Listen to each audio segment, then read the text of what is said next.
Bueno, muy buenas tardes. Me complace mucho estar en este foro sobre legislación de los alimentos con propósitos médicos especiales. Agradezco a la Academia Nacional de Medicina, a la Asociación Colombiana de Nutrición Clínica, al doctor José Félix Patiño, a todos ustedes. El estar acá, esta es una estupenda oportunidad para poder aclarar algunas cosas y responder algunas preguntas, especialmente las que ha formulado el doctor José Félix Patiño, que es una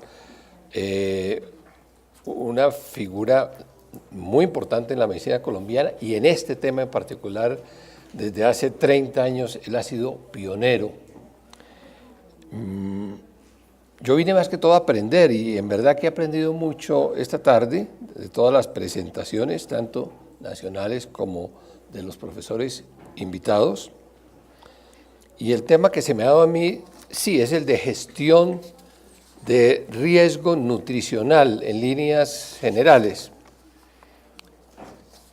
Tal vez voy a comenzar por ahí, después le respondo algunas cosas al doctor Patiño tratando de aclarar. Bueno, riesgo nutricional es la probabilidad de sufrir alguna enfermedad o presentar complicaciones médicas asociadas a la desnutrición o la misma desnutrición. Y la gestión es todo lo que se puede hacer para detectar tempranamente, mitigar o preferiblemente eliminar ese riesgo nutricional. Yo creo que aquí hoy se ha hablado más que todo del riesgo nutricional hospitalario, de los problemas de nutrición hospitalaria, pero el sector salud tiene muchos ámbitos. Y entonces, en el caso de las EPS, estas están presentes en casi todos esos ámbitos. Tal vez en el que menos presentes están es en el hospitalario, aun cuando también hacen presencia. Lo primero es el riesgo alimentario en la población general. Cuando uno dice que el 50% de los pacientes quirúrgicos tienen ya un problema nutricional serio, pues piensa que la población en general en un país como Colombia arranca ya con un riesgo profesional alto. Entonces, este riesgo alimentario hay que verlo en la población, pero si la población tiene riesgo poblacional no es por culpa de las EPS, realmente no. Y lo digo porque mucha gente considera que es que las EPS no es lo suficiente para evitar el riesgo nutricional en la población general. Ese es un tema de unos determinantes sociales muy complejos, donde el sistema de salud apenas tendría una participación mínima en el riesgo alimentario en la población. Pero bueno, de eso no vamos a hablar hoy, aun cuando todo esto está relacionado, porque el riesgo hospitalario arranca arriba. El riesgo nutricional en la población sana afiliada al sistema. Estamos hablando de que hoy el sistema de salud tiene casi 47 millones de afiliados.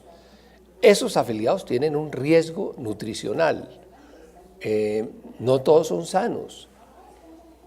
¿Qué papel están jugando las EPS en la detección, en la actuación temprana, en ese riesgo poblacional? Yo diría que muy poco. Comienzo por reconocer muy poco, porque esa no era la tarea original de las EPS. Se ha convertido en los últimos 6, 7 años, a partir de la ley 1122. Las EPS tienen una obligación de detectar en lo posible el riesgo nutricional en sus poblaciones. Pero repito, eso todavía no se está haciendo. Se detecta cuando alguien va a la consulta ambulatoria o a la EPS, ahí comienza a detectarse. Pero pues a mí nunca me ha llamado mi EPS a preguntarme cómo estoy nutricionalmente hablando, si soy flaquito, gordito, desnutrido, nunca. Seguramente pasarán varios años y no me van a llamar. ¿Esto por qué? Yo quiero dar una explicación sobre este punto, porque solamente en los últimos años se ha incorporado como una obligación de los aseguradores gestionar el riesgo, no solamente nutricional, el riesgo en salud de la población. ¿Cuándo va a ocurrir esto? Si nos va bien, en unos 5 o 10 años. Es decir, antes de 10 años, yo no espero que los aseguradores se involucren en la gestión del riesgo de su población supuestamente sana. Y puse sana entre paréntesis, entre comillas, perdón. Bien, luego viene la desnutrición clínica ya comprobada o comprobable. Y ahí tenemos de nuevo 3 ámbitos: el ambulatorio, el hospitalario y el domiciliario. Hoy se ha hablado aquí casi todo el tiempo del hospitalario, pero el ámbito ambulatorio es muy importante. En Colombia, el ámbito ambulatorio representa el 70% de los servicios médicos. La gente cuando piensa en los servicios médicos, automáticamente se imagina el hospital, ¿no? La mayor parte de los servicios médicos son ambulatorios, son consultorios ambulatorios. Y esto, en el tema de nutrición, pues el ámbito ambulatorio juega un papel importantísimo. Y últimamente el ámbito domiciliario, ya sea porque del ambulatorio o porque del hospitalario, remiten el paciente a su propio hogar bajo determinadas condiciones. Pasamos a la siguiente. ¿Y qué se puede hacer desde una EPS? Las EPS tienen unas tareas de promoción y prevención determinadas por las normas, muy específicas, y lo hacen. Para eso cuentan con la modestísima suma de 20.000 pesos por persona al año. Eso es lo que se llama PIP. Son unos programas especiales señalados por el gobierno y valen 20.000 pesos por persona al año. Sin embargo, es mucho lo que se hace en esos programas. Luego viene la detección temprana de pacientes en riesgo, y yo creo que todavía no hay conciencia suficiente sobre el riesgo nutricional. Aquí como que asumimos que un alto porcentaje de la población es desnutrida y entonces esos pacientes llegan ahí y muchas veces no se hace una buena historia clínica en relación con la desnutrición. La educación especial, yo no conozco buenos programas ni en las EPS, ni en los hospitales, ni en el gobierno sobre buena educación en el tema de nutrición y en otros aspectos. Ahora nos estamos metiendo en un programa de desarrollar 120 unidades de educación en salud, un programa muy ambicioso, pero vemos un vacío enorme en Colombia y la desnutrición pues cae dentro de ese vacío. Y finalmente la gestión de casos de manera individual. El establecimiento de grupos de acción para intervención de pacientes es algo que se está comenzando a hacer en algunas EPS. Es decir, reúnen pacientes diabéticos o pacientes desnutridos, etcétera, para tratar de trabajar estos pacientes a través de grupos. Y finalmente, lo que sería el seguimiento y control de largo plazo. Esto de largo plazo en nutrición es importantísimo, como ustedes lo saben. Yo creo que hace unos años, cuando el sistema actual estaba comenzando, las aseguradoras tenían la idea de que sus pacientes eran muy provisionales, muy esporádicos, que había una rotación muy grande de la afiliación. Se decía que en un año el 30% de los afiliados cambiaba de EPS. Eso no es así. El 30% de los afiliados a las EPS sí se retira durante el año, pero vuelve. ¿Por qué? Porque generalmente son empleados de muy corto plazo, por ejemplo, los empleados de la construcción, pero vuelven. Y la verdad es que las EPS, por lo que yo he visto, siguiendo la trayectoria, digamos, de los últimos 10 años, tienen una población muy estable. Tan estable que Saludcop, con todos los líos que ha tenido, ha aumentado su población y ha perdido apenas una mínima parte de su población. Y esto en nutrición es importantísimo. Entonces ya las EPS hoy día, las aseguradoras, saben que tienen pacientes que les van a durar 10, 20 o 30 años y cambian o tienen que cambiar su actitud, su enfoque y su estrategia frente a esos pacientes. Porque es que esa persona va a estar 20 o 30 años con la EPS, con esa EPS, no con el sistema, con esa EPS. O sea que ese paciente es mejor que sea sano a que sea enfermo. Y esto tiene mucho que ver con lo que escuchamos anteriormente. Pasamos a la siguiente. Ahora, ¿qué se puede hacer en el hospital? Esto es lo que hace un hospital normalmente. No va a pasar muy rápido porque ustedes manejan. ¿Qué hace la EPS en el hospital? Varias cosas. Glosar, como decía el doctor José Félix Patiño, sí, esa es una de las tareas de la EPS, glosar. Eso existe en Colombia, lamentablemente. La idea es que no existiera la palabra glosa. A mí me parece una palabra negativa. Hace un par de meses estábamos en California en una reunión con la Kaiser y le preguntaban a un médico colombiano de Kaiser, bueno, ¿y cómo son las glosas? Y él no podía entender la pregunta, porque allá no existe ese concepto de glosar. Existen auditorías clínicas concurrentes, pero aquí la glosa es una especie de castigo que le imponen a las EPS y estas a la vez a los prestadores. Bueno, pero esa no es la única tarea. En muchos casos la EPS acuerda con las IPS externas cuáles son, no los protocolos ni las guías, pero sí los criterios generales de manejo de los pacientes. Y en el caso de la hiperalimentación, de la terapia nutricional, para utilizar ese término que me gustó mucho por lo sencillo, pues la EPS debería tener unos criterios y sentarse con cada una de sus IPS de la red y discutir esto. Bueno, ¿habrá otra diapositiva?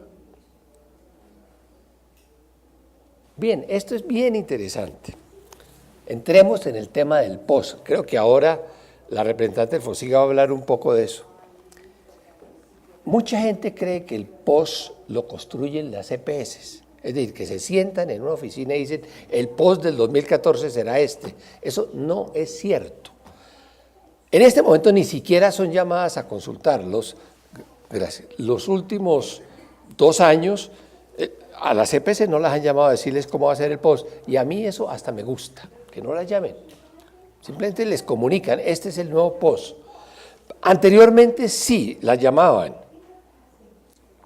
pero llamaban a los demás actores, llamaban a los pacientes, a los hospitales, obviamente a las asociaciones médicas, a que opinaran cómo debía ser el POS.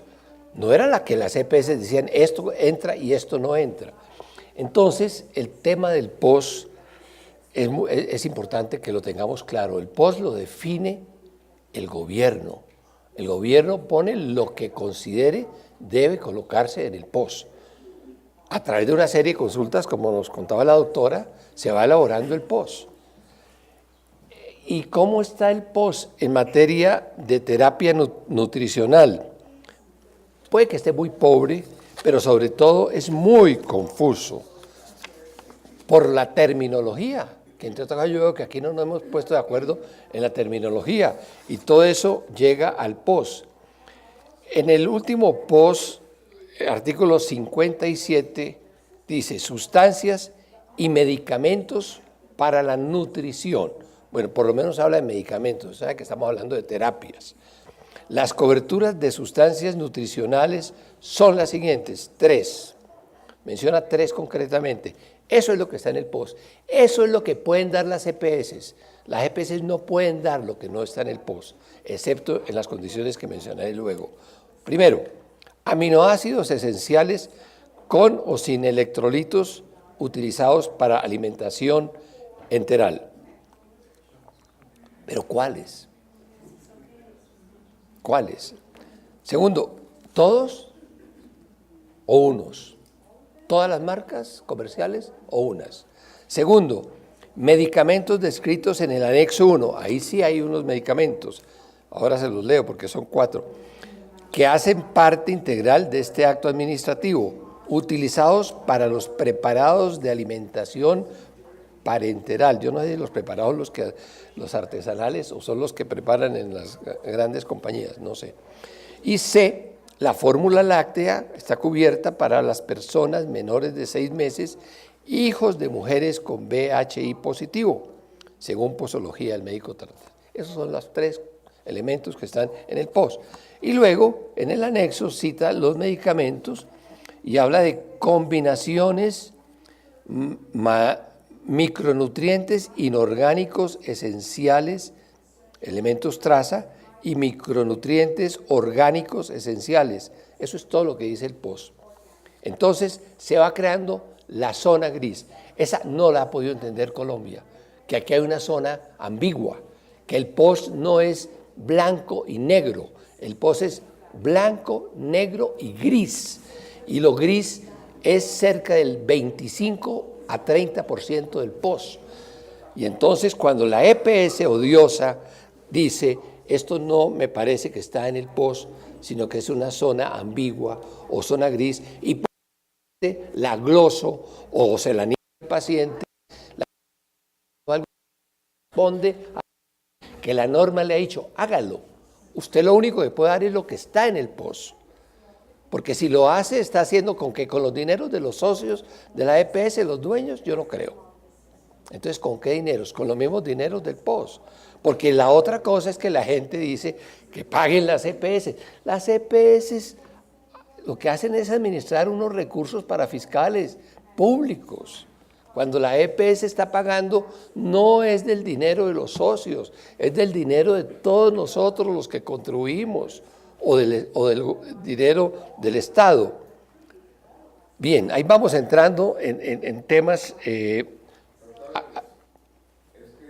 yo veo que la alimentación parenteral no está, sin embargo en el PES se refiere a la alimentación parenteral. Claro, se refiere. Pero es decir, según eso, no debería pagar alimentación parenteral. Entonces. Ese es el origen precisamente de las glosas, ese es el origen que es la zona gris, es que es muy poco lo que se aclara. Aquí está, este es el artículo que yo les acabo de leer, es el artículo del último POS del 2014. ¿Cuál es el anexo 1? El anexo 1 es el que yo les leí, en donde dice micronutrientes inorgánicos. Yo no sé si usted alcanza a ver, pero son este par de renglones. Ahora se los muestro, 2 rengloncitos, el anexo 1 son 2 rengloncitos. Entonces el problema comienza ahí, en el POS. El POS dice muy poco sobre esto. Yo no sé si es por la confusión que todavía existe en el ministerio sobre estas materias que la doctora nos planteaba. Pero bueno, ahí puede arrancar el problema. Ahora, yo me pregunto, ¿a la EPS le conviene que haya pocas cosas de estas en el POS o muchas? La mayor parte de ustedes automáticamente dice poquitas, para que pague poquito. A la EPS si le ponen todo lo que le quieran poner en el POS, feliz, aplaude, porque es que eso es plata de los contribuyentes, lo digo de nuevo, no es plata de la aseguradora, no son recursos de la aseguradora. Pero debo decir algo más. A raíz de la ley estatutaria ya declarada exequible por la Corte Constitucional hace 15 días, dentro de 2 años va a desaparecer el POS. No habrá más POS en Colombia. Todo estará incluido en el POS. Todo es todo, menos un grupito de exclusiones. Los tratamientos experimentales, los tratamientos estéticos, los tratamientos en el exterior y otras cosas. Néstor, ¿qué me falta? Eso, básicamente. Lo demás será POS. ¿Ustedes creen que las EPS están tristes porque va a pasar eso? No. Si la EPS le dicen pague todo, paga todo. Porque es que el sistema de seguridad social, inclusive un poquito desde antes, se basa en una fórmula muy sencilla, que todo lo que está en el POS tiene su correspondencia en la unidad de capitación, en la UPC, todo. Eso lo dice además la norma clarísimamente, lo acepta la Corte Constitucional. Una EPS no regala nada, la EPS todo lo que da se lo pagan a través de la UPC, todo. Lo que pasa es que muchas veces le toca dar más de lo que tiene la UPC, pero esa es otra discusión. Pero en teoría, todo lo que esté en el POS debe darlo la EPS.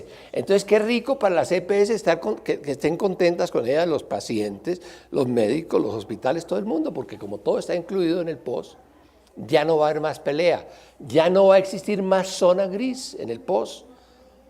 A partir del momento en que se aplique la ley estatutaria, desaparecen las zonas grises y desaparece el no POS. El no POS es un invento de, la misma ley 100 lo menciona, pero para otras cosas, de la Corte Constitucional, que se veía muy presionada con las tutelas, entonces dijo, mire, todo lo que no está en el POS se puede reclamar o por tutela o por un mecanismo especial administrativo que se llama el Comité Técnico Científico, que queda dentro de la aseguradora. ¿Y qué hicieron esos comités técnicos científicos? Aprobaban todo lo que no está en el POS y un paciente reclama o un médico formula, lo pasan por el Comité Técnico Científico y automáticamente la EPS lo acepta. Porque el problema de la EPS no es que haya más cosas o menos cosas en el POS, ni más costosas ni menos costosas. Si quieren hacer un POS con toda la última tecnología, como seguramente va a ocurrir, la EPS paga eso porque a la EPS le pagan eso. Otra cosa es que el sistema se quiebre, eso ya es otro problema. Y eso pues no le conviene ni a la EPS, ni a la IPS, ni a los pacientes, ni a los médicos, ni a los colombianos en general. Pero esa es la situación. En un comité médico de ASEMI se discutió este tema y yo alcancé a tomar unas notas de lo que allí se discutió, para qué era útil la alimentación, la terapia nutricional.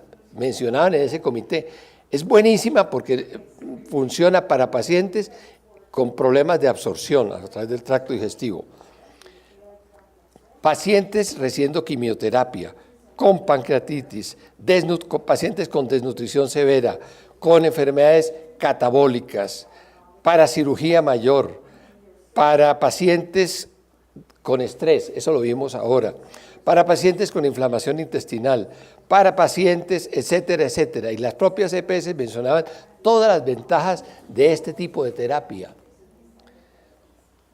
Es decir, si una EPS es lógica con lo que hemos visto hoy, con las presentaciones que han hecho ustedes, lo que tiene es que aplaudir la terapia enteral.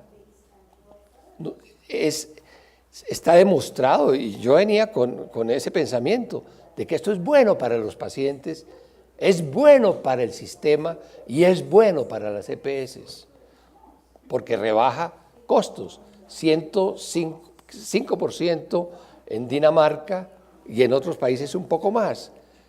Bueno, entonces, sobre esto repito, y yo voy a terminar acá, creo. No, todavía tengo otro datico.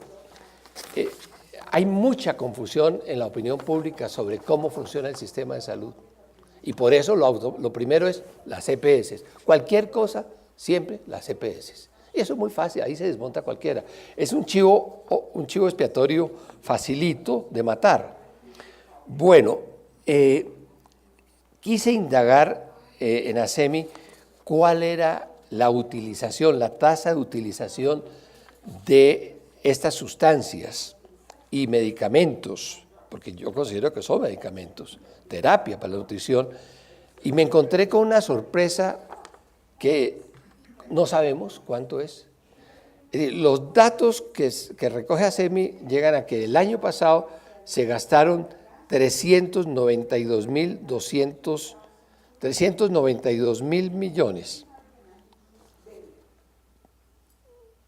Pero resulta que muchos hospitales incluyen este tipo de medicamentos dentro de la factura global. No dicen, me gasté esto en antibióticos, esto en suplementos nutricionales, etcétera. Simplemente van en la factura. Luego este dato realmente no funciona.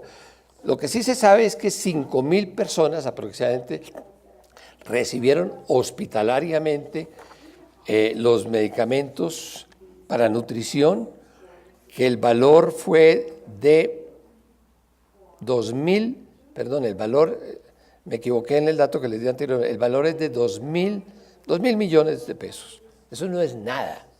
2.000 millones de pesos para el sistema de salud, que maneja 39, en el aseguramiento 39 billones, no es nada. O sea que las EPS tampoco están preocupadas por el gasto de estos suplementos. Eso no es nada. 2.000 millones para el sistema de salud, realmente hay pacientes que valen 3.000 y 4.000 millones de pesos al año. Entonces, por donde uno ve la cosa, como que no encuentra la razón para que las EPS sean enemigas de esto. No les cuesta casi nada al sistema, ni siquiera a las EPS.